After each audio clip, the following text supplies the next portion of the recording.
One of my favorite critiques or like comments that I get from my scientific D&D stuff is, what's the point? I love it when people say stuff like that. What do you mean, what's the point in this? It's a scientific system for D&D. It doesn't need to have a point. Like, I don't know how to tell you that arcane engineering is just like for fun.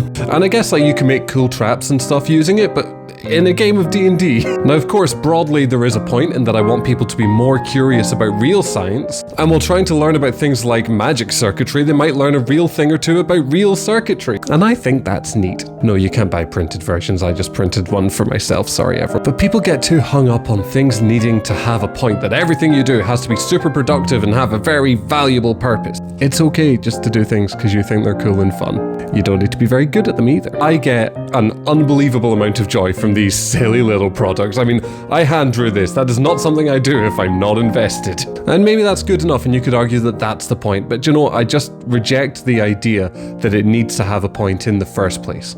It's okay to be pointless, you're not a sword.